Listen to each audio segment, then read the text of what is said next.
Hey, what's going on, everybody? How's it going? How's everybody doing today? Welcome back. And for this video, if you couldn't already tell from the title, today we are talking about the live-action Disney remake of Mulan.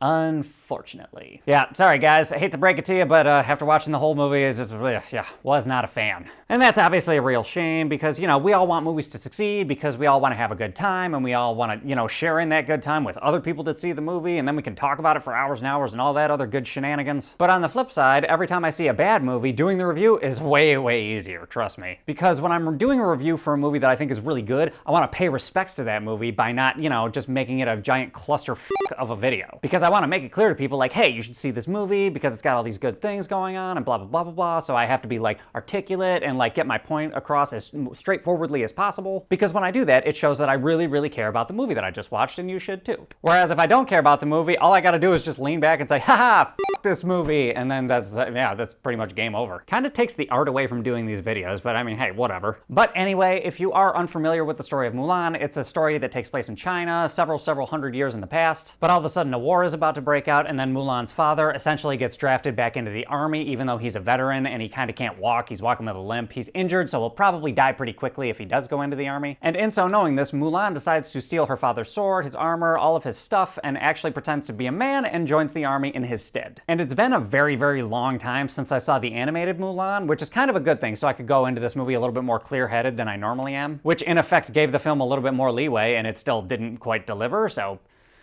take from that whatever you will. But from what I can recall, I remember the old Mulan having a lot of life and being very vibrant, Whereas this movie, I didn't really feel that. But the movie wasn't all bad, like I'm not gonna poo-poo on the entirety of the film. Like for example, I thought the music was actually pretty solid. I thought it fit the film pretty well and it didn't try to like take the spotlight at any point in time, so that was good. And overall, I would say they did a pretty good job with the casting, except I wasn't a big fan of the main person they cast as Mulan. That was, not sure about that. And I'm not just saying that because of what's going on in the real world. I legitimately thought her performance was very, like, she was like a plank of wood for like 2/3 of the movie. And for what they were worth, I actually really did enjoy the villains to a certain extent. Particularly, I really liked Jason Scott Lee, and I thought he did a pretty serviceable job considering what he had to work with. And he felt the most part of the movie, like he knew what kind of movie he was in. He knew what he was doing for some reason. But I tell you what, I really liked the female villain that they introduced in this movie because she's basically a witch that can do all sorts of crazy, wacky things when she's fighting people, and I thought the visuals were cool, the fight choreography with her was cool, like everything about her was cool, the acting performance was okay, but just the overall concept of the character and the way they used her was so awesome. Until the second half of the movie, then it just kind of took a dip. But yet again, that's just another missed opportunity that this movie had, because this movie had literally everything going for it, and it just didn't move the needle for me, really. Because this movie had a better than decent budget, it had a really good cast, and it had a very promising director, and it's an IP that everybody recognizes. Like, this movie had a whole lot going on. But the cast was kind of wasted. The only other good thing about the movie was a lot of the fight scenes. The fight scenes were energetic, they were a lot of fun. So there is that, but the rest of the movie is just kind of a snooze fest, or it was trying too hard. That's another thing I felt after watching it. And as far as these Disney live-action remakes, I think they're about 50-50 thus far for the ones that I've seen, because I was not a fan of The Lion King because it was essentially National Geographic with lip syncing. But I did see Aladdin, and I did like that movie, despite the fact that I wasn't really a big fan of the visual aesthetic. It looked a little bit too clean. And that also coincidentally happens to be a problem that I have with this film, because nothing felt really lived in. It legitimately looked like a TV episode, or they literally just built everything to be in a movie. That's the best way I can describe it. But everything kind of looked like it had this sheen of being brand new to it. None of the colors were muted, everything was pretty vibrant, and in the opening scene when you see Mulan, she's basically just chasing a chicken, and it's whatever, it's her intro scene, just go with it. But I shit you not, some of the outfits looked like they were made out of construction paper. And a bunch of other things, like nothing looked dirty, and it was just supposed to be like some regular town. It didn't look like, it wasn't supposed to be villas and very expensive places. Like it was just some random village, but it looked brand new. It looked like a movie set.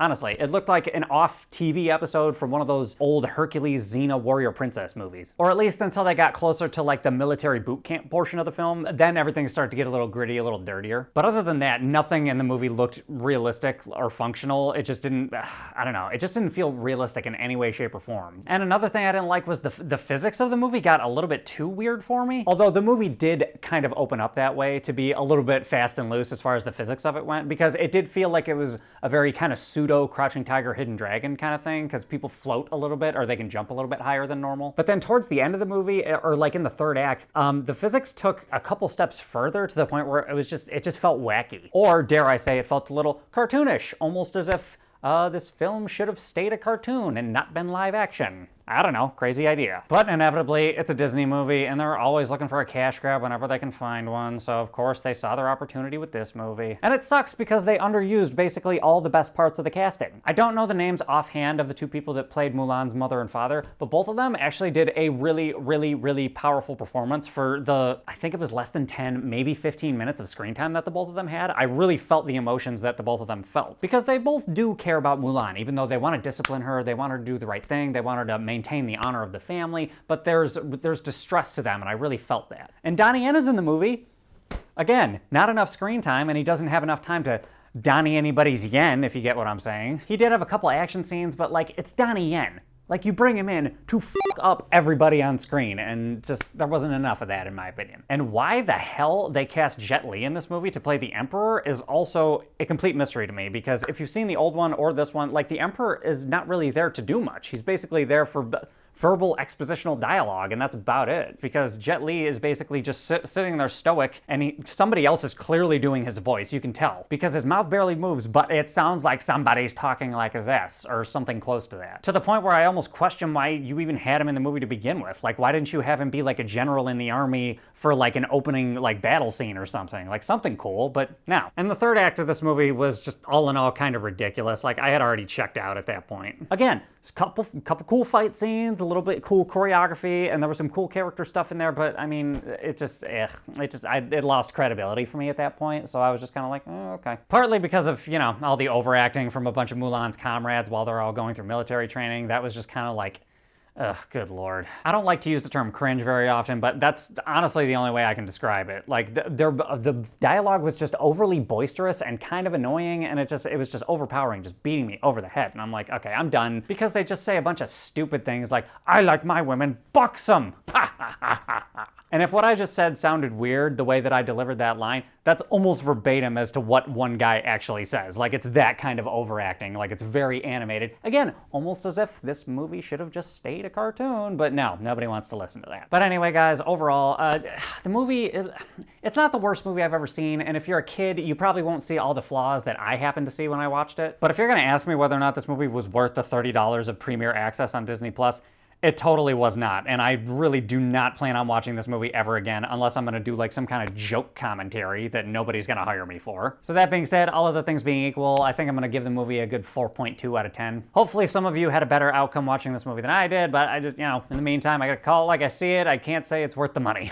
But anyway, as per usual, those are my thoughts, guys. What are your thoughts? Have you guys seen this movie yet? Have you heard of it? Did you think it was worth the money? Did you like the old one better? Hop in the comments, let me know what's up. Other than that, if you like this review, give me a like, subscribe, share, hit the bell, do all that other YouTube-y type of shit, and I will catch you guys next time.